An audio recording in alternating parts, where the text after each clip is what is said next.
সারা দেশে শীত আরও জেঁকে বসেছে। উত্তর ও উত্তর পশ্চিম দিক থেকে বইছে ঠান্ডা বাতাস, ফলে কমছে তাপমাত্রা। আবহাওয়া অধিদপ্তর জানিয়েছে আকাশ আংশিক মেঘলা থাকতে পারে, সামান্য বাড়তে পারে দিনের তাপমাত্রা। দেশের বিভিন্ন এলাকায় মাঝারি থেকে ঘন কুয়াশা কোথাও কোথাও দুপুর পর্যন্ত স্থায়ী হতে পারে। এতে সড়ক যোগাযোগের পাশাপাশি অভ্যন্তরীণ নৌ চলাচল ব্যাহত হওয়ার আশঙ্কা রয়েছে। একই সঙ্গে কুয়াশাচ্ছন্ন আবহাওয়ার কারণে অনেক এলাকায় দৃশ্যমানতা কম। চুয়াডাঙ্গার দর্শনা সীমান্ত দিয়ে ১৪ জন ভারতীয় নারী, পুরুষ ও শিশুকে বাংলাদেশে পুশ ইন করেছে বিএসএফ। গতকাল দর্শনা সীমান্তের একটি পয়েন্ট দিয়ে তাদের বাংলাদেশে ঠেলে দেওয়া হয়।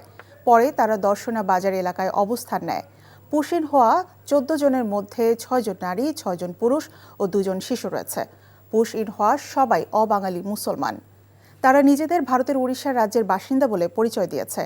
চুয়াডাঙ্গা ৬ বিজিবির অধিনায়ক লেফটেন্যান্ট কর্নেল নাজমুল হাসান জানান, যাচাই বাছাই ও পরবর্তী আইনি প্রক্রিয়া শেষে পুশ ইন হওয়া ব্যক্তিদের বিষয়ে প্রয়োজনীয় সিদ্ধান্ত নেওয়া হবে। ফরিদপুর জেলা স্কুলের ১৮৫ বর্ষপূর্তি উপলক্ষে অনুষ্ঠানে বহিরাগতদের হামলায় ২০ শিক্ষার্থী আহত হয়েছে। শুক্রবার রাতে স্কুল চত্বরে নির্মিত মঞ্চে নগর বাউলের সঙ্গীত পরিবেশনের সময় নির্ধারণ করা ছিল। জেমসের অনুষ্ঠান শুরুর আগ মুহূর্তে বহিরাগতদের অনুষ্ঠান স্থলে প্রবেশ করতে না দেয়ায় ইট পাটকেল নিক্ষেপ করে মঞ্চ দখল নেয়ার চেষ্টা করা হয়। এতে ২০ শিক্ষার্থী আহত হয়। পরে শিক্ষার্থীদের প্রতিরোধে বিক্ষুব্ধরা সরে যেতে বাধ্য হয়। পরে জেমসের অনুষ্ঠানটি বাতিল করা হয়। বিপিএলে আজ দিনে প্রথম ম্যাচে মুখোমুখি হবে ঢাকা ক্যাপিটালস ও রাজশাহী ওয়ারিয়র্স। দুপুর ১টায় শুরু হবে খেলাটি। উদ্বোধনী ম্যাচে বড় জয় দিয়ে টুর্নামেন্ট শুরু করেছে রাজশাহী। ৪ বছর পর বিপিএলের শতকের দেখা পেয়েছে শান্ত। প্রথম ম্যাচে ফর্ম ঢাকার বিপক্ষেও ধরে রাখতে চাইবে রাজশাহী। এদিকে ঢাকা ক্যাপিটালসে আছে মোহাম্মদ মিঠুন, সাব্বির, নাসিরদের মতো ক্রিকেটাররা। গত মৌসুমে রংপুরে খেলা সাইফ এবার খেলছেন ঢাকার হয়ে। দিনের দ্বিতীয় ম্যাচ শুরু হবে সন্ধ্যা ৬টায়। সন্ধ্যার ম্যাচে মুখোমুখি হবে সিলেট ও নোয়াখালী। চট্টগ্রামের বিপক্ষে হার দিয়ে এবারের আসর শুরু করেছে নোয়াখালী।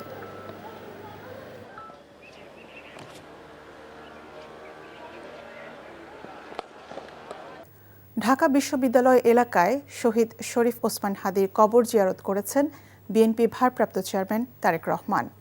হাদির কবর জিয়ারতের পাশাপাশি জাতীয় কবি কাজী নজরুল ইসলামের কবরও জিয়ারত করেন তিনি।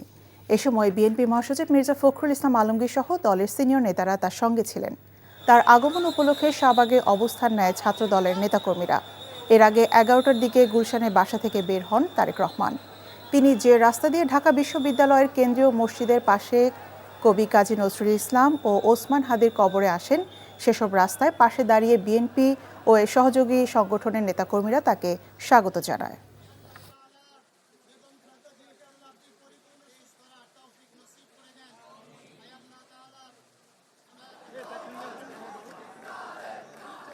বাংলাদেশি জাতীয়তাবাদের যে রাজনীতি, সেই রাজনীতি দর্শনকে সামনে চলে এসেছে এবং আমরা বিশ্বাস করি যে এই দর্শনই, এই রাজনীতি বাংলাদেশের জনগণের মুক্তির জন্য সবচেয়ে উপযুক্ত দর্শন। এবং জনাব তারেক রহমান সাহেবের যে জনপ্রিয়তা এখন তুঙ্গে উঠেছে, আমরা বিশ্বাস করি যে এই জনপ্রিয়তার মধ্য দিয়ে এবং তার যে নতুন যে চিন্তা ভাবনাগুলো, বাংলাদেশের জন্য তার যে নতুন পরিকল্পনা, সেই পরিকল্পনা বাংলাদেশ একটা নতুন দিগন্তের সূচনা করবে। আসন্ন ত্রয়োদশ জাতীয় সংসদ নির্বাচনে প্রার্থী হওয়ার জন্য আজ ভোটার তালিকায় নাম লেখাবেন বিএনপির ভারপ্রাপ্ত চেয়ারম্যান তারেক রহমান। বেলা 12:30টার দিকে আগারগাঁওয়ে নির্বাচন কমিশনে যাওয়ার কথা রয়েছে তার। ভোটার হিসেবে নিবন্ধিত হওয়া সংক্রান্ত সব কাজের পাশাপাশি জাতীয় পরিচয়পত্রের কাজও সারবেন বিএনপির ভারপ্রাপ্ত চেয়ারম্যান।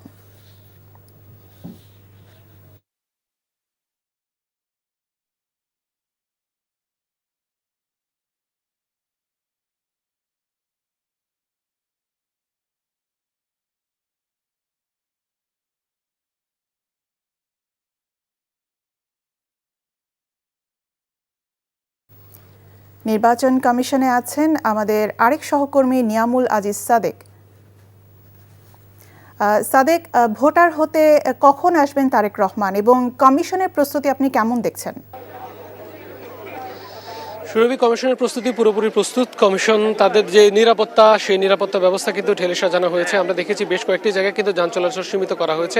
একই সাথে এখানে যে কার্যক্রমগুলো আসে, বিশেষ করে বিএনপির ভারপ্রাপ্ত চেয়ারম্যান তারেক রহমানের যে ফিঙ্গারপ্রিন্ট, আইরিশ এবং অন্যান্য যে বিষয়গুলো নিয়ে তাকে ভোটার করা হয় এবং তার হাতে আইডি কার্ড তুলে দেওয়া হবে, সেই বিষয়গুলো সম্পূর্ণ করা হবে। যদিও এটি তিনি অনলাইনের মাধ্যমেও করতে পারতেন কিংবা অন্য কোনো জায়গা থেকেও সেটি করার জন্য অবারিত সুযোগ রয়েছে। অনলাইনে ভোটার হওয়ারও কিন্তু বাংলাদেশ যে আইন, ভোটার আইন, সেই আইন অনুযায়ী কিন্তু সুযোগ আছে।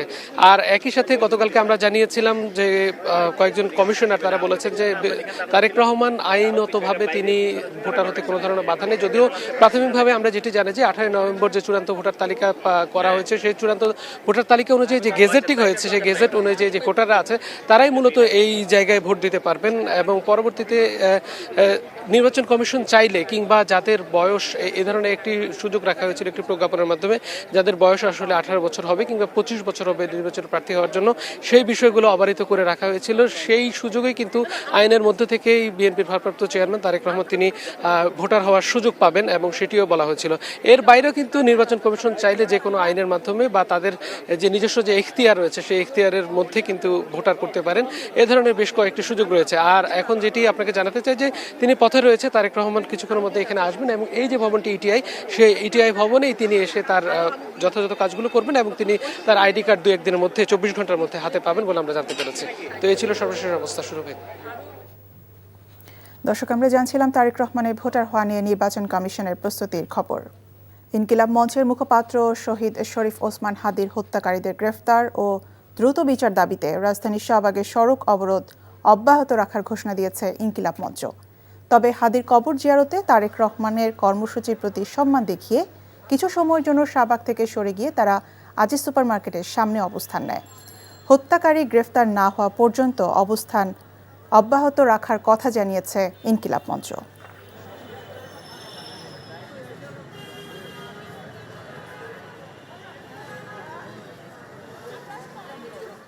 এই মুহূর্তে শাহবাগ আজিজ সুপারমার্কেটের সামনে থেকে সরাসরি যুক্ত হচ্ছেন আমাদের আরেক সহকর্মী নাহিদ প্রিন্স। নাহিদ, অবস্থান এবং অবরোধ নিয়ে সবশেষ কি তথ্য রয়েছে আপনার কাছে? আজিজ সুপার মার্কেটের সামনে এখনও ইনকিলাব মঞ্চের সদস্যরা, এছাড়াও সকল সদস্য, যেসব ব্যক্তিরা শহীদ ওসমান হাদিকে ভালোবাসতেন, তারা এখানে এসে হাজির হয়েছেন। রাতে যে ক্ষোভ নেমেছিল শাহবাগ জুড়ে, সেই ক্ষোভের আস্তরণ কিন্তু এখনও লক্ষ্য করা যাচ্ছে। তারা শাহবাগের সেই রাস্তার মধ্যে বসে তারা আন্দোলন করছেন। তারা বলছেন যে রাষ্ট্র ব্যর্থতার দায় যেন না ঘোচায়, দ্রুত যেন সেই হাদি হত্যার আসামিদের বা খুনিদের যেন বিচার করা হয়, সেই লক্ষ্যেই তারা এই অবস্থান কর্মসূচি। তারা বলছেন যে তারেক রহমানের চলে যাওয়ার পর তারা এখান থেকে তাদের কর্মসূচি শাহবাগ মোড়েই তারা অবস্থান করবেন। যতদিন পর্যন্ত শহীদ ওসমান হাদি হত্যার বিচার না হবে ততদিন পর্যন্ত তারা আন্দোলন চালিয়ে যাবেন। বলছিলেন যে এই গণতান্ত্রিক ধারার রাজনীতির জন্যই মূলত ওসমান হাদির যে হত্যা, সেই হত্যার সুষ্ঠু বিচার যেন দ্রুত সম্পন্ন করা হয়। 1 সপ্তাহ পেরিয়ে গেলেও সরকারের পক্ষ থেকে কিন্তু এখনও সেই হত্যার মূল পরিকল্পনাকারী বা যারা এটি সংগঠিত করেছে তাদের কাউকেই চিহ্নিত করতে পারেনি। তো এটি যেন দ্রুত সম্ভব হয়, সরকারের পক্ষ থেকে যেন এটি জোরালোভাবেই উত্থাপন করা হয়, সেই লক্ষ্যেই শাহবাগ জুড়ে ইনকিলাব মঞ্চের সদস্যরা অবস্থান করছেন। তারা বলছেন যে এই অবস্থান কর্মসূচি সামনে আরও লাগাতার চলবে যদি শহীদ ওসমান হাদির হত্যার বিচার দ্রুত সম্পন্ন করা না হয়। আজকে প্রায় 15 দিনের বেশি হয়ে গেছে টোটাল। তাকে গুলি করা থেকে শুরু করে তার মৃত্যু, সব কিছুই এখনও ওই ধোঁয়াশায় রয়ে গেছে সরকারের পক্ষ থেকে। তো এটি যেন দ্রুত বাস্তবায়ন করা হয়, এই কথাই তারা বলছিলেন। তো এই ছিল আমার কাছে রাজধানীর শাহবাগ থেকে সবশেষ। জানছিলাম ইনকিলাব মঞ্চের এই মুহূর্তের অবস্থান এবং অবরোধের খবর। রাজনৈতিক মহলে প্রচলিত কুমিল্লার রাজনীতি যার কবজায়, ক্ষমতার সনদ তার নাগালে। তবে 5 আগস্ট পরবর্তী এবারের লড়াইটা শুধু ভোটের নয়, বরং অস্তিত্ব আর পরিবর্তনের। একদিকে বিএনপি জামাতের দীর্ঘদিনের পরীক্ষিত নেতারা, অন্যদিকে হাসনাত আবদুল্লার মতো নতুন প্রজন্মের চ্যালেঞ্জ। পুরনো ঐতিহ্য নাকি আগামী নিরাপত্তা, কাকে বেছে নেবে কুমিল্লা? অজিত আইচের ক্যামেরায় নাহিদ প্রিন্সের রিপোর্ট, সঙ্গে ছিলেন কুমিল্লার মাহফুজ নান্টু। যাদের দাপটে একসময় কুমিল্লার রাজপথ থাকতো ভীত সন্ত্রস্ত, 5ই আগস্টের ছাত্র জনতার বিপ্লবের পর তারা এখন জনরোষের মুখে এলাকা ছাড়া।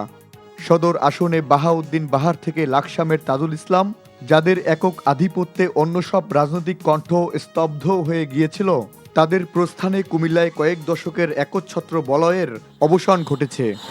কিন্তু এই মাঠের খালি ময়দানের নেতৃত্ব এখন যাবে কার হাতে? দীর্ঘ 17 বছর নির্যাতিত বিএনপি জামায়াত কর্মীরা মাঠে ফিরলেও ভোটারদের মনে কাজ করছে ভিন্ন এক হিসেব। পুরনো আধিপত্যের বদলে মানুষ এখন খুঁজছে নতুন কোনো রাজনৈতিক নিশ্চয়তা।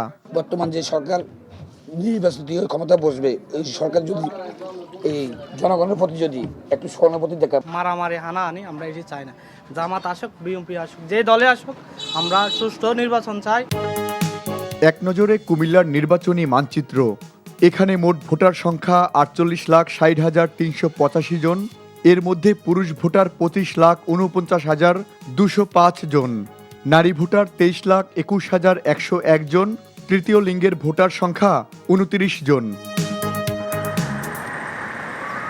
তবে সবার নজর থাকবে এবার কুমিল্লার বিশেষ কয়েকটি আসনের দিকে। সবচেয়ে বেশি নজর এখন কুমিল্লা 4 দেবিদ্বার আসনে। এখানে লড়াইটা প্রবীণ অভিজ্ঞতা বনাম তরুণ নেতৃত্বের। বিএনপির সাবেক সংসদ সদস্য মঞ্জুরুল আহসান মুন্সির সাথে টক্কর দিচ্ছেন ছাত্র আন্দোলনের অন্যতম সেনানী ও এনসিপির মুখ্য সংগঠক হাসনাত আব্দুল্লাহ। এখানে বড় ফ্যাক্টর জামায়াতের সাইফুল ইসলাম শহীদও। আমরা দেবিদ্বার বিগত সরকার আমলে বহু চাঁদাবাজি হয়েছে, এখন এই চাঁদাবাজি থেকে আমরা মুক্ত চাই। হাসনাত ছেলেটা তো ভালো, মঞ্জুর হাসান মুন্সিও ভালো। আমাদের একটাই চাহিদা, রোড ঘাট এবং কি রাস্তার ড্রেন এগুলো যেন সুন্দরভাবে কাজ করে দেয়। চাঁদাবাজি, দখলদারবাজি যেগুলো চলতেছে এগুলো যেন বন্ধ হয়। লড়াই জমেছে কুমিল্লা 11-14 গ্রাম আসনেও। সাবেক রেলমন্ত্রী মুজিবুল হকের পতনের পর এখানে মুখোমুখি দুই হেভিওয়েট প্রার্থী, বিএনপির কামরুল হুদা এবং জামায়াতে ইসলামের নায়েবে আমির ডক্টর সৈয়দ আবদুল্লাহ মোহাম্মদ তাহের। সাংগঠনিক শক্তির বিচারে এখানে আভাস পাওয়া যাচ্ছে হাড্ডাহাড্ডি লড়াইয়ের। আবদুল্লাহ মোহাম্মদ তাহের এবং কামরুল হুদা ভাই সবাই প্রতিশ্রুতি দিচ্ছে আগের থেকে ভালো চলাবে। ভালো প্রতিনিধি চাই, আমরা শান্তি শৃঙ্খলা ভাবে যেন আমরা থাকতে পারি, আমরা গরিবেরা এখন ভালো থাকতে পারি। একদিকে কাজী কায়কোবাদ বা মঞ্জুরুল আহসান মুন্সিদের মতো অভিজ্ঞ ঐতিহ্য, অন্যদিকে হাসনাত আব্দুল্লাহদের পরিবর্তনের গর্জন। কুমিল্লা কি পুরনোতেই আস্থা রাখবে নাকি বেছে নেবে নতুন ভোর? Nahid Prince, NTV news, Comilla. ফরিদপুরের ভাঙ্গায় ট্রাক ও অ্যাম্বুলেন্সের মুখোমুখি সংঘর্ষে 3 জন নিহত হয়েছে। এ সময় গুরুতর আহত হয় আরও 2 জন। সকালে ভাঙ্গা খুলনা মহাসড়কের মনসুরাবাদ এলাকায় এই দুর্ঘটনা ঘটে। ভাঙ্গা হাইওয়ে পুলিশ জানায়, ভাঙ্গা থেকে খুলনাগামী একটি ট্রাকের সঙ্গে বিপরীতমুখী অ্যাম্বুলেন্সের মুখোমুখি সংঘর্ষ হয়। এতে ঘটনাস্থলেই 3 জন নিহত হয়, গুরুতর আহত হয় 2 জন। খবর পেয়ে হতাহতদের উদ্ধার করে ভাঙ্গা উপজেলা স্বাস্থ্য কমপ্লেক্সে পাঠায় পুলিশ ও ফায়ার সার্ভিস কর্মীরা। তাৎক্ষণিকভাবে হতাহতদের পরিচয় জানা যায়নি।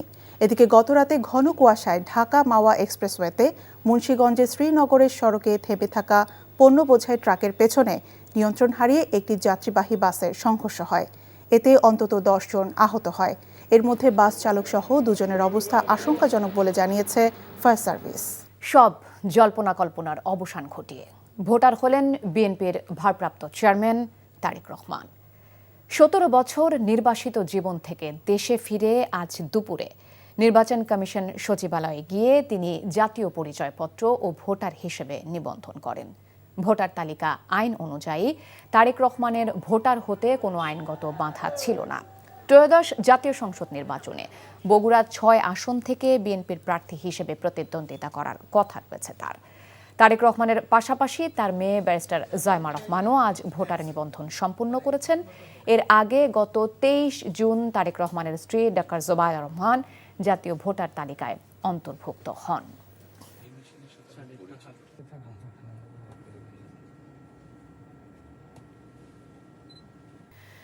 বিপ্লবের প্রতীক খ্যাত শহীদ শরীফ ওসমান বিন হাদির কবর জিয়ারত করেছেন বিএনপি ভারপ্রাপ্ত চেয়ারম্যান তারেক রহমান।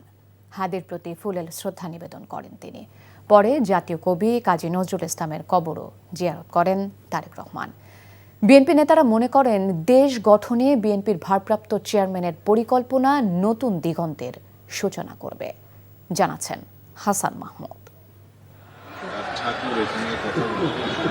ঢাকা বিশ্ববিদ্যালয়ের সবুজ চত্বরে শায়িত এক বিপ্লবীর সমাধিতে শ্রদ্ধার বরণ ডালা নিবেদন করলেন ১৭ বছরের নির্বাসিত জীবনে বাধ্য হওয়া এক নির্যাতিত নেতা। মোনাজাতের হাত তুলে জুলাই যোদ্ধার আত্মার মাগফিরাত কামনা করেন তারেক রহমান। যে জুলাইয়ে সব পক্ষের ঐক্যের স্ফুরণ ঘটেছিল, ফ্যাসিবাদী শাসনের অবসানে বেজেছিল মুক্তির মহামন্ত্র, সেই জুলাইয়ের বিপ্লবী যোদ্ধা ওসমান হাদির নিস্তব্ধ কবরে তখন আরেক প্রতিবাদীর প্রার্থনা। আজন্ম বিদ্রোহের প্রতীক যে শেকল ভাঙার কবি কাজী নজরুল ইসলামের পাশে শায়িত হলেন ওসমান হাদি, সেই জাতীয় কবির মাজারও জিয়ারত করলেন তারেক রহমান। স্রষ্টার কাছে চাইলেন মাগফিরাত। গুলশানের বাসা থেকে রওনা হয়ে ঢাকা বিশ্ববিদ্যালয়ের হাদি চত্বরে আসতে পথে পথে তারেক রহমানকে অভিবাদন জানায় বিপুল সংখ্যক নেতাকর্মী। মানুষের স্রোত ঠেলে তারেক রহমানের এই যাত্রায় ছিল কড়া নিরাপত্তা বলয়। বিএনপি নেতারা বললেন, তারেক রহমানের পরিকল্পনা উন্মোচিত করবে বাংলাদেশের ইতিবাচক দিগন্ত। জটিল রাজনৈতিক পরিস্থিতির মধ্যে জনাব তারেক রহমান সাহেবের আগমন বাংলাদেশে এটাকে অনেক সমীকরণগুলোকে সহজ করে দিয়েছে এবং আজকে বাংলাদেশি জাতীয়তাবাদের যে রাজনীতি, সেই রাজনীতি দর্শনকে সামনে চলে এসেছে এবং আমরা বিশ্বাস করি যে এই দর্শনই, এই রাজনীতি বাংলাদেশের জনগণের মুক্তির জন্য সবচেয়ে উপযুক্ত দর্শন। ওসমান হাদির জানাজা শেষে নির্বাচন কমিশনের পথ ধরেন তারেক রহমান। গুম, খুন, হামলা, মামলা আর ফ্যাসিবাদের বিরুদ্ধে গণতন্ত্রের পক্ষে গেল ১৭ বছর লন্ডন থেকে দলকে সুসংগত করেছিলেন তারেক রহমান। সেই ফ্যাসিবাদের চূড়ান্ত পরিণতি হয়েছিল ৫ আগস্ট গণঅভ্যুত্থানের মধ্য দিয়ে, যার উচ্চকিত কণ্ঠস্বর ছিলেন ওসমান বিন হাদি। সেই হাদির কবর জিয়ারত করে তারেক রহমান জানালেন যে আগামী দিনে সবাইকে নিয়েই নতুন বাংলাদেশ গড়তে চায় বিএনপি। হাসান মাহমুদ, এনটিভি নিউজ, হাদি চত্বর, ঢাকা বিশ্ববিদ্যালয়, ঢাকা।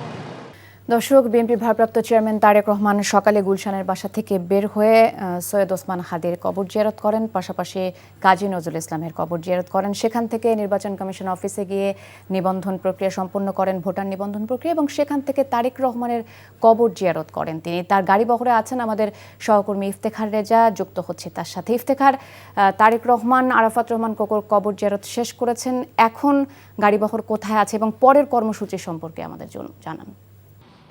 নাহিদ, আমরা এই মুহূর্তে যেটি লক্ষ্য করলাম বা দেখলাম যে নির্বাচন কমিশন থেকে তিনি বের হয়ে সোজা পূর্ব ঘোষিত যে কর্মসূচি ছিল, এই কর্মসূচির বাইরে গিয়ে বরানী কবরস্থানে তিনি চলে আসেন এবং আরাফাত রহমান কোকোর কবর জিয়ারত করেন এবং পরবর্তীতে তিনি এখানে বেশ কিছুক্ষণ অবস্থান করেন গাড়িতে উঠে এবং সাধারণ যারা জনতা ছিল বা সাধারণ লোকজন যারা ছিল তাদের কাছে তিনি দোয়া চেয়েছেন, হাত তুলে দোয়া চেয়েছেন এবং এখানে কিছুক্ষণ অবস্থান করেছেন এবং এর পরবর্তী সময়ে তিনি এই স্থানটি ত্যাগ করেছেন এবং পরবর্তী কি কর্মসূচি রয়েছে সে বিষয়ে আমাদেরকে এখন পর্যন্ত জানানো হয়নি, তবে হয়তো কিছুক্ষণের মধ্যে আমরা জানাতে পারবো। এবং এর আগে তিনি শাহবাগে গিয়েছিলেন শহীদ শরীফ ওসমান হাদির কবর জিয়ারত করতে এবং পরবর্তীতে দ্বিতীয় কর্মসূচি হিসেবে নির্বাচন কমিশন ভবনে যান এবং তার যে ভোটার তালিকা হালনাগাদকরণের যে প্রক্রিয়াটি ছিল সেটি তিনি সম্পন্ন করেছেন এবং দলীয় নেতাকর্মী যারা রয়েছেন তারা বলছিলেন যে তারেক রহমানের এমন সরব উপস্থিতি আগামী ত্রয়োদশ জাতীয় সংসদ নির্বাচনে ইতিবাচক ফল বয়ে আনবে বিএনপির জন্য। তো এই ছিল বনানী কবরস্থান থেকে সর্বশেষ। দর্শক, শুনছিলাম বনানী কবরস্থান থেকে তারেক রহমান কবর জিয়ারত সম্পন্ন করে পরের কর্মসূচি নিশ্চয়ই আমরা আমাদের সংবাদকর্মীদের মাধ্যমে আপনাদের জানাতে পারব। ইনকিলাব মঞ্চের মুখপাত্র শহীদ শরীফ ওসমান হাদির হত্যাকারীদের গ্রেপ্তার ও দ্রুত বিচারের দাবিতে রাজধানীর শাহবাগে সড়ক অবরোধ অব্যাহত রেখেছে ইনকিলাব মঞ্চ। এর আগে সকালে তারা কিছু সময়ের জন্য শাহবাগ ছেড়ে আজিজ সুপার মার্কেটের সামনে অবস্থান নেন। সে সময় বিএনপির ভারপ্রাপ্ত চেয়ারম্যান তারেক রহমান শহীদ হাদির কবর জিয়ারত করেন। তার প্রতি সম্মান দেখিয়েই শাহবাগ ছেড়েছিল ইনকিলাব মঞ্চ। দুপুরে আবারও তারা শাহবাগে অবস্থান কর্মসূচি শুরু করেন।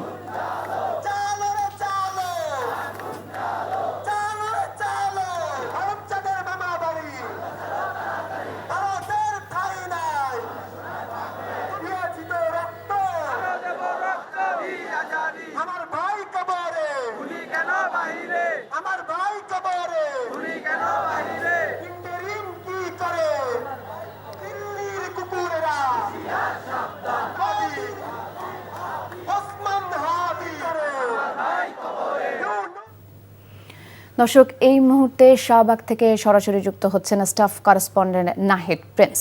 নাহিদ, হাদি হত্যার বিচারের দাবি, হাদি যেদিন মারা গিয়েছেন সেই দিন থেকেই ইনকিলাব মঞ্চ জোর দাবি জানিয়ে আসছে হত্যার বিচারের জন্য। কি বলছেন আন্দোলনকারীরা? আন্দোলনকারীরা বলছেন যে সরকারের এক্ষেত্রে ব্যর্থতা রয়েছে, যে সরকার এখন পর্যন্ত শহীদ উসমান হাদির হত্যাকারীদের ধরতে পারেনি, এমনকি তার স্থান শনাক্ত পর্যন্ত করতে পারেনি। তাই এই গতকাল রাত থেকে জোরালো আন্দোলন কিন্তু চলছে পুরো শাহবাগ জুড়ে, পুরো রাত জুড়েই এখানে ইনকিলাব মঞ্চের সদস্যরা সহ হাদিকে যারা ভালোবাসতেন তারা এখানে উপস্থিত ছিলেন। এই সকালবেলাও দেখেছি যে কনকনে শীতের মধ্যে এই হাদির জন্য, উসমান হাদির জন্য তারা উত্তাল কণ্ঠে স্লোগান দিচ্ছিলেন। তারা বলছিলেন যে হাদি হত্যার বিচার যতক্ষণ পর্যন্ত সম্পূর্ণ না হবে ততক্ষণ পর্যন্ত এই শাহবাগ তারা ছাড়বেন না। এছাড়া এই সরকারকেই হাদি হত্যার বিচার করতে হবে। তো সরকারের পক্ষ থেকে এখন পর্যন্ত তাদের কাছে কোনো বার্তা আসেনি। তারা বলছিলেন যে সরকারের একজন উপদেষ্টা এসে তাদেরকে বলুক যে হাদি হত্যার বিষয়ে তাদের অগ্রগতি কী এবং এই হত্যার আসলে মূল পরিকল্পনাকারী কারা, এছাড়া এখানে কিভাবে এই হত্যাকাণ্ড সম্পন্ন হলো। কিন্তু এখন পর্যন্ত সেই কোনোটাই কিন্তু সম্পন্ন করা হয়নি। কিছুক্ষণ আগে ইনকিলাব মঞ্চের সদস্যরা শাহবাগে নামাজ আদায় করেছেন। এখন তারা এখানে আন্দোলন শুরু করবেন আবার। তাদের যে আন্দোলন কর্মসূচি সকাল থেকে তারা করেছেন আদি সুপার মার্কেটের সামনে, তারপরে 12:30টার দিকে তারা এই শাহবাগ চত্বরে হাজির হন। তারা বলছেন যে এই হাদি হত্যার বিচার যতক্ষণ পর্যন্ত না হবে ততক্ষণ পর্যন্ত এই শাহবাগে তারা অবস্থান করবেন, অবস্থান তারা ছাড়বেন না। ছোট ছোট বাচ্চারা এখানে কিন্তু এসেছেন, আমরা কথা বলেছিলাম, তারাও বলছেন যে সেই উসমান হাদি যে বলেছিলেন যে তার হত্যার বিচার যেন হয়, সেটি তারা চাচ্ছেন যে দ্রুত যেন সেটি সম্পন্ন করা হয়। তো এই ছিল আমার কাছে রাজধানীর শাহবাগ থেকে সবশেষ। দর্শক, ইনকিলাব মঞ্চের জোর দাবি শহীদ ওসমান হাদির হত্যার বিচার। যেই দিন থেকে ওসমান হাদির মৃত্যুবরণ করেছেন সেই দিন থেকে ইনকিলাব মঞ্চ শাহবাগে অবস্থান করছে। চলতি বছর সোনার দাম 71% বাড়লেও বিটকয়েনের দাম 6% কমেছে। অর্থাৎ ক্রেতারা ডিজিটাল সোনা ছেড়ে প্রকৃত সোনার দিকে মনোযোগী হয়েছেন। অনিশ্চয়তার মধ্যে বিটকয়েনের মূল্যবৃদ্ধির বাস্তবতা থাকলেও বাস্তবে তার প্রতিফলন দেখা যায়নি। দ্য গার্ডিয়ানের সংবাদে বলা হয়েছে, তাত্ত্বিকভাবে সোনার মতো বিটকয়েনের মূল্য বৃদ্ধিরও বাস্তবতা ছিল এবছর। অনিশ্চয়তার সময়ে বিনিয়োগকারীরা বিটকয়েনেও বিনিয়োগ করে থাকেন। সে সঙ্গে ভূ রাজনৈতিক উত্তেজনাও সারা বছর বেশ ভালোই ছিল। বছরের শেষ ভাগে মার্কিন প্রেসিডেন্ট ডোনাল্ড ট্রাম্প ভেনেজুয়েলার তেলবাহী ট্যাঙ্কার আটকে দিয়ে তাতে আরও ঘি ঢেলেছেন। বিপিএলের দ্বিতীয় দিনে ক্রিকেট উৎসবের মাঝেই শোকের কালো ছায়া। মাঠেই হৃদরোগে আক্রান্ত হয়ে না ফেরার দেশে চলে গেলেন ঢাকা ক্যাপিটালসের সহকারী কোচ মাহবুব আলী জ্যাকি। ইন্না লিল্লাহি ওয়া ইন্না ইলাইহি রাজিউন। রাজশাহী ওয়ারিয়ার্সের বিপক্ষে ম্যাচ দিয়ে আজ আসর শুরু করেছে ঢাকা ক্যাপিটালস। ম্যাচ শুরুর আগ মুহূর্তে ক্রিকেটারদের নিয়ে গা গরম করছিলেন ঢাকা ক্যাপিটালসের সহকারী কোচ মাহবুব আলী জ্যাকি। অনুশীলন সেশন পরিচালনার সময় আচমকা অসুস্থ হয়ে মাটিতে লুটিয়ে পড়েন তিনি। তাৎক্ষণিকভাবে তাকে সিপিআর দেওয়া হয় এবং অ্যাম্বুলেন্সে করে হাসপাতালে নিয়ে যাওয়া হয়েছিল, যদিও শেষ পর্যন্ত বাঁচানো যায়নি তাকে। এদিকে ঢাকার বিপক্ষে টসে হেরে ব্যাট করছে রাজশাহী। জাতীয় পরিচয়পত্র এনআইডি নিবন্ধন সম্পন্ন করেছেন বিএনপির ভারপ্রাপ্ত চেয়ারম্যান তারেক রহমান। কমিশনারদের সিদ্ধান্তের পর জাতীয় পরিচয়পত্র গ্রহণের পর ভোটার হিসেবে তাকে অন্তর্ভুক্ত করা হবে বলে জানিয়েছেন নির্বাচন কমিশন সচিব। এ সময় তার মেয়ে ব্যারিস্টার জাইমা রহমানও এনআইডি নিবন্ধন করেন। নিয়ামুল আজিজ সাদিকের রিপোর্ট। দীর্ঘ 17 বছর লন্ডনে নির্বাসিত থাকায় দেশের সব ধরনের নাগরিক সুযোগ সুবিধা থেকে বঞ্চিত বিএনপির শীর্ষ ব্যক্তি তারেক রহমান। নির্বাচন কমিশন বিশেষ ক্ষমতা বলে তাকে ভোটার হতে নিবন্ধনের সুযোগ দেন। সকাল থেকেই তাই কড়া নিরাপত্তা ব্যবস্থা ছিল পুরো আগারগাঁও এলাকা জুড়ে। প্রথমে তারেক রহমানের সহধর্মিণী ও তার মেয়ে জাইমা রহমান ভোটার নিবন্ধনের আবেদন করেন। দুপুর 1টায় তারেক রহমান কমিশনে এসে চোখের আইরিশ, ফিঙ্গারপ্রিন্ট ও তথ্য শনাক্ত করে স্বাক্ষর দেন। নিবন্ধন কমপ্লিট করে গেলেও এখানে আমাদের প্রসেসের জন্য সময় লাগে, কারণ এটা আপলোড করে আপনার ওনাদের ফিঙ্গারপ্রিন্ট এবং সিগনেচার ম্যাচিং, ফেস আইরিশ এগুলোকে ম্যাচিং করতে হয়। ম্যাচিং করার পরে কনফার্ম হলে তখন আর কি ওনাদেরকে একটা ভোটার আমরা এনআইডি নাম্বার যেটা বলি সে নাম্বারটা দেওয়া হয়। এটা করতে কিছু সময় লাগবে।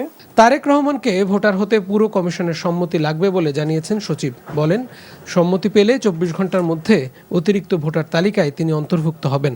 কমিশনের সিদ্ধান্ত, কমিশনের অনুমতি দুভাবে পাওয়া যায়, একটা হচ্ছে আনুষ্ঠানিক সভা করে, আর একটা হচ্ছে নথির মাধ্যমে। এখন কমিশন যে পদ্ধতিতে অনুমোদন করবেন সেটা আমরা নথি উপস্থাপন করব নিষ্পত্তির জন্য। কমিশন যদি বলেন যে সভা করবেন তাহলে সভা করবেন, আর যদি মনে যান নথিতে প্রক্রিয়াজাত করে দিবেন, এটা তো কমিশনের এখতিয়ার। ঢাকা 17 আসনে 19 নং ওয়ার্ডে ভোটার হিসেবে তিনি ও তার কন্যা তালিকাভুক্ত হচ্ছেন। Niamul Aziz Sadek, NTV news, Dhaka. জুলাই অভ্যুত্থানের অন্যতম যোদ্ধা এবং ইনকিলাব মঞ্চের মুখপাত্র শহীদ শরীফ ওসমান হাদি হত্যার বিচারের দাবিতে ফের উত্তপ্ত হয়ে উঠেছে শাহবাগ। সাময়িক বিরতির পর আবারও সড়কে নামে ছাত্র জনতা। তাদের স্পষ্ট ঘোষণা, হত্যাকাণ্ডের পরিকল্পনাকারী ও এতে সরাসরি অংশ নেয়াদের গ্রেফতার এবং বিচার নিশ্চিত না হওয়া পর্যন্ত রাজপথ ছাড়বেন না তারা। বিস্তারিত নাহিদ প্রিন্সের রিপোর্টে।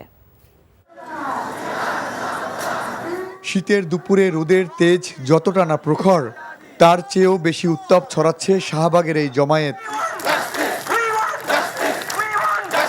যতটাই সম্ভব আঙ্কেলের খুনিদেরকে ধরে তারপর তাদেরকে শাস্তি দেওয়া উচিত। হাতি আঙ্কেলের হত্যার বিচার চাই। পিচ ঢালা কালো রাস্তায় যে রক্ত লেগে আছে শহীদ শরীফ ওসমান হাদির, সেই রক্তের প্রতিটি ফোঁটা আজ যেন এক একটা স্লোগান হয়ে ফিরে এসেছে। শাহবাগ আজ কেবল একটি মোড় নয়, শাহবাগ এক বিষাদ মাখা দ্রোহের নাম। এমন একটা বীরের মতো মানুষ মরে গেছে, উনার বিচার পাচ্ছি না এখনো। তাহলে আমাদের কি, আমরা যখন মরবো আমাদের নিরাপত্তা কে দিবে? অতি দ্রুত সরকার খুনিদের গ্রেফতার করুক এবং আমাদের দাবি সর্বোচ্চ শাস্তি ফাঁসি চাই। দুপুর 12:30 শাহবাগ ফিরে পায় তার প্রতিবাদী রূপ। বাঁধ ভাঙা জোয়ারের মতো রাজপথ দখল নেয় হাদির সহযোদ্ধারা। যতক্ষণ পর্যন্ত হাদির বিচার এই জমিনে না হবে ততক্ষণ পর্যন্ত আমরা এই রাজপথ ছাড়ব না। খুনিদের সাথে যারা জড়িত ছিল, যারা এই হত্যাকাণ্ডের পরিকল্পনা করেছে, তাদের কারণে এই পর্যন্ত আমাদের সামনে তুলে ধরাতে এই সরকার ব্যর্থ হয়েছে। আন্দোলনকারীরা প্রতিবাদী কণ্ঠে বলছেন, আর কতটি লাশ পড়লে সরকারের তদন্ত শেষ হবে, আর কতজন শহীদ হলে ঘুম ভাঙবে রাষ্ট্রের। Nahid Prince, NTV news, Dhaka. এদিকে ওসমান হাদির সংগ্রামকে দেশব্যাপী ছড়িয়ে দেয়া ও তার হত্যার বিচারের দাবিতে চট্টগ্রামে দেয়াল লিখন সহ গ্রাফিতি অঙ্কন কর্মসূচি পালন করেছেন শিক্ষার্থীরা। সকালে নগরের সিআরবি, শিরিশতলা, নিউ মার্কেট সহ বিভিন্ন এলাকায় দেয়ালে গ্রাফিতিতে অংশ নেন চট্টগ্রাম বিশ্ববিদ্যালয়ের শিক্ষার্থীরা। তারা জানান, শরীফ ওসমান হাদির আন্দোলনকে ছড়িয়ে দিতে ও তার হত্যার বিচারের দাবিতে এই গ্রাফিতি অঙ্কন কর্মসূচি পালন করা হচ্ছে। মনোনয়নপত্র জমা দেওয়ার শেষ দিন সোমবার, তাই শেষ সময়ে মনোনয়ন তুলেছেন বিভিন্ন দলের প্রার্থীরা। খুলনার 6টি আসনে মোট 39 মনোনয়নপত্র বিক্রি হয়েছে। খুলনার 6টি আসনে প্রার্থী বহাল রেখেছে বিএনপি। খুলনা 1 আসনে আমির এজাজ খান, খুলনা 2 আসনে নজরুল ইসলাম মঞ্জু, 3 আসনে রকিবুল ইসলাম বকুল, 4 আসনে আজিজুল বারী হেলাল, খুলনা 5 আসনে আলী আজগর লবি ও খুলনা 6 আসনে মনিরুল হাসান বাপ্পিকে মনোনয়ন দেওয়া হয়েছে। এছাড়া জামায়াতের 6 জন, ইসলামী আন্দোলনের 3 জন, খেলাফত মজলিসের 3 জন, জাতীয় পার্টির 4 জন মনোনয়ন সংগ্রহ করেছেন। সীতাকুণ্ডে দলের মনোনয়ন পেয়ে নেতাকর্মীদের সাথে মতবিনিময় করেছেন আসলাম চৌধুরী।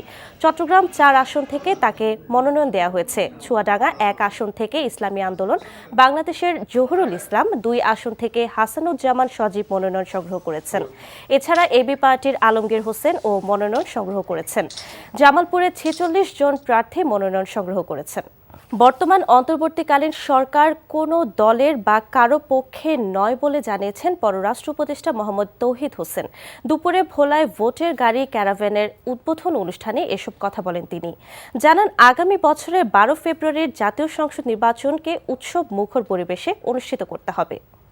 আগামী ফেব্রুয়ারি 12 তারিখে নির্বাচন হচ্ছে। সবাই এটাতে, সব রাজনৈতিক দল এটাতে অংশগ্রহণের প্রস্তুতি নিচ্ছে এবং আমরা আশা করি যে খুব উৎসব মুখর পরিবেশে এই নির্বাচন অনুষ্ঠিত হবে।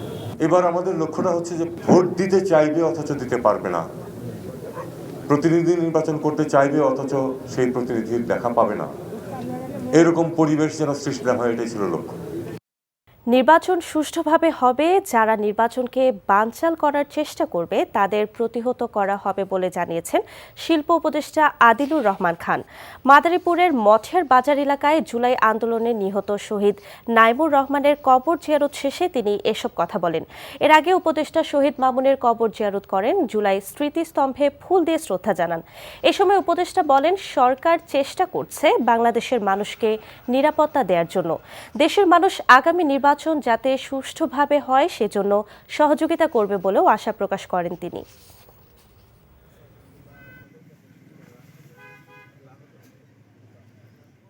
সরকার চেষ্টা করছে প্রত্যেকটা মানুষকে বাংলাদেশের নিরাপত্তা দেওয়ার জন্য, কিন্তু আপনারা জানেন যে ফ্যাসিবাদী শক্তি নির্বাচনে বাধাগ্রস্ত করার জন্য চেষ্টা চালাবে। জনগণ সরকার পাশে থাকবে, এই নির্বাচন সুষ্ঠুভাবে হবে এবং যারা এই নির্বাচন বানচালের চেষ্টা করবে তাদের প্রতিহত করা হবে। টানা কয়েকদিনের ছুটিতে কক্সবাজার, বান্দরবান ও রাঙামাটির পর্যটন স্পটে ঢল নেমেছে ভ্রমণ পিপাসুদের।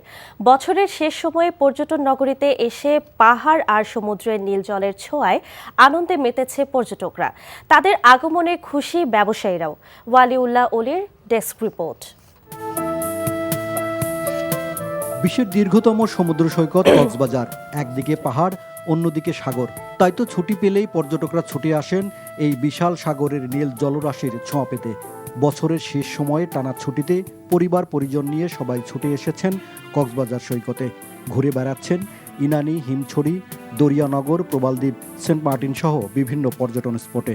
অনেক ভালো লাগছে, 3 দিনের ছুটিতে এসেছি, তো এটাই আনন্দ উপভোগ করব সবার সাথে। বাচ্চাদের এক্সাম শেষ, আর এরকম একটা ভ্যাকেশনে অবশ্যই ভালো লাগবে যে সমুদ্রে আসে ঘোরাঘুরি করি। বিপুল সংখ্যক পর্যটকের আগমনে খুশি পর্যটন শিল্পের সাথে জড়িতরা। হোটেলগুলো আগে থেকেই বুকিং হয়ে গেছে। এদিকে সৈকতে নেমে পর্যটকরা যাতে কোনো রকম দুর্ঘটনার কবলে না পড়েন সেজন্য কাজ করছে লাইফগার্ড কর্মীরা। নিরাপত্তা নিশ্চিতে কাজ করছে টুরিস্ট পুলিশও। তো আমরা চেষ্টা করতেছি যে এই বড় সমাগমে নিরাপত্তার দিক থেকে সম্পূর্ণভাবে যেন আমরা নিশ্চিত করতে পারি। এ আলোকে আমাদের ঊর্ধ্বতন কর্তৃপক্ষের নির্দেশনা আমাদের রয়েছে। আমরা প্রায় 4 স্তর বিশিষ্ট আমরা নিরাপত্তা এবার বেষ্টনী করব।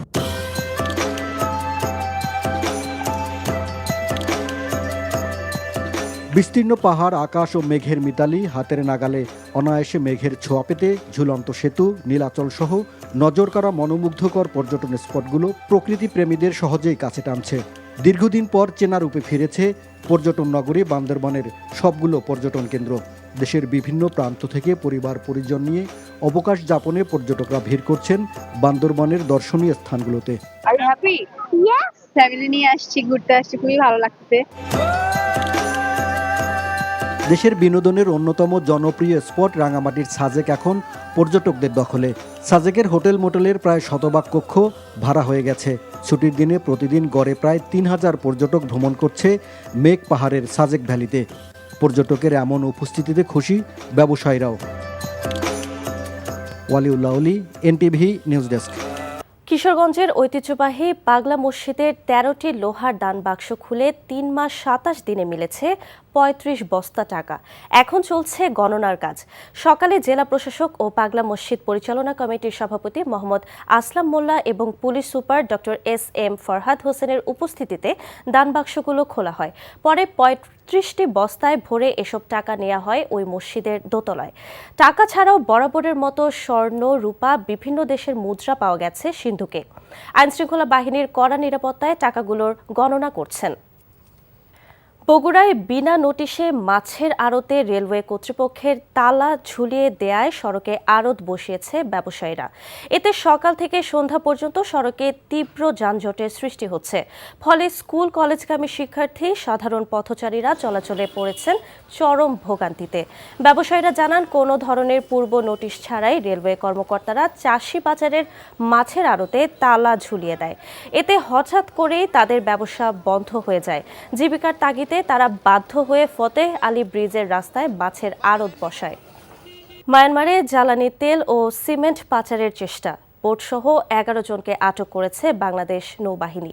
নৌবাহিনীর একটি দল কুতুবদিয়া বাতিঘর হতে 42 মাইল অদূরে সন্দেহজনক মাছ ধরার একটি বোট শনাক্ত করে। নৌবাহিনী জাহাজ বোটটিকে থামার সংকেত দিলে বোটটি গতিপথ পরিবর্তন করে পালানোর চেষ্টা করে ব্যর্থ হয়। এ সময় বোটটি তল্লাশি চালিয়ে 1000 লিটার ডিজেল এবং 650 বস্তা বাংলাদেশি সিমেন্ট জব্দ করা হয়। এ সময় চোরা কারবারিদের সাথে সংশ্লিষ্ট 11 সদস্যকে আটক করা হয়। সাভারে শেষ হলো দ্বিতীয় প্রাণ আরএফএল কাপ গলফ টুর্নামেন্ট। এতে চ্যাম্পিয়ন হয়েছেন লেফটেন্যান্ট কর্নেল কামরুজ্জামান পাভেল। বিকেলে সাভার গলফ ক্লাব মিলনায়তনে বিজয়ীদের মাঝে পুরস্কার তুলে দেন সেনাবাহিনীর পদাতিক ডিভিশনের ডিওসি মেজর জেনারেল আসাদুল হক ও প্রাণ আরএফএল গ্রুপের চেয়ারম্যান ও প্রধান নির্বাহী কর্মকর্তা আহসান খান চৌধুরী। টুর্নামেন্টে জুনিয়র গ্রুপে আফিফ ইফতেখার, লেডিজ গ্রুপে শায়লা আহসান, সিনিয়র গ্রুপে ক্যাপ্টেন ইউনুস ও ভেটারান উইনার গ্রুপে বিজয়ী হন জাফর ইকবাল সিদ্দিকী। দর্শক, এই মুহূর্তে শাহবাগ এলাকায় আছেন সহকর্মী জুবাইর প্রধান। আমরা সরাসরি যুক্ত হব তার সাথে। জুবাইর, আমরা জেনেছি যে দাবি আদায় না হওয়া পর্যন্ত রাজপথ না ছাড়ার ঘোষণা দিয়েছেন তারা। সেখানকার পরিস্থিতি এখন কেমন দেখছেন জানাবেন, এবং আন্দোলনকারীরা কি বলছেন?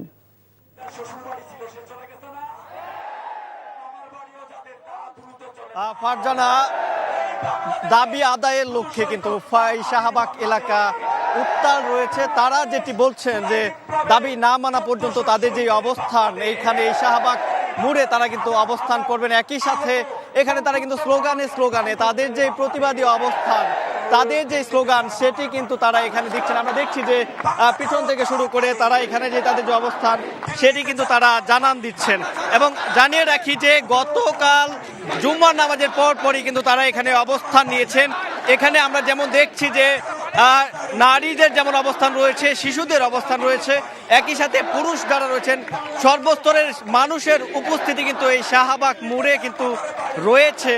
তারা বলছেন যে হাদিকে হত্যা করার আগেই কিন্তু তাকে যদি কোনো হত্যা করা হয়, তার বিচার যেন করা হয়, সেটি কিন্তু তার মৃত্যুর আগেই তিনি বলে গিয়েছিলেন। এবং তারা তার হত্যাকারীর বিচারের দাবিতে এখানে অবস্থান করছেন।